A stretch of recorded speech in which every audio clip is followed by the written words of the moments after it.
केंद्रीय राज्य मंत्री रक्षा खड़से ने कहा, हमने भुसावल, खंडवा और जामनेर बोटबाड़ रेलवे परियोजनाओं के लिए भूमि अधिग्रहण को लेकर किसानों की चिंताओं को सुना है। सरकार 2013 के भूमि अधिग्रहण मानदंडों, मौजूदा सर्कल दरों और प्रचलित बाजार मूल्य के अनुरूप उचित मुआवजा सुनिश्चित करने के लिए प्रतिबद्ध है। हमारा लक्ष्य विकास और किसानों के हितों के बीच संतुलन बनाए रखना है।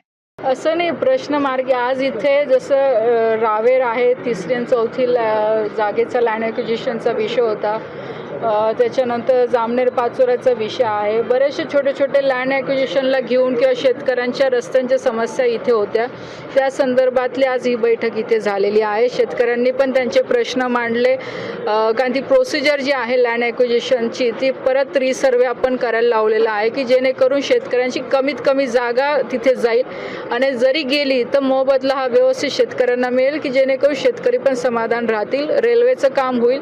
अशा पद्धतीने काय व्यवस्थितपणे मार्ग काढता येईल या अनुषंगाने सगळे सूचना दिल्या गेल्या अधिकाऱ्यांना। असं बघा, भाव सगळीकडे वेगळा वेगळा आहे। आता जी सरकारी प्रोसिजर आहे की तिथलं मार्केट व्हॅल्यू काढलं जातं, रेटनर व्हॅल्यू काढलं जातं, त्याच्यामध्ये त्याचे फॉर्म्युले प्रत्येक जागेचे वेगळे वेगळे आहे आणि ह्या केसमध्ये आपण हेच सांगतो आहे की शेतकऱ्यांचं कुठेही नुकसान होणार नाही अशा पद्धतीने रेल्वेने निर्णय घ्यावा की जेणेकरून प्रोजेक्ट पण होईल आणि शेतकरी पण समाधानी मिळणार।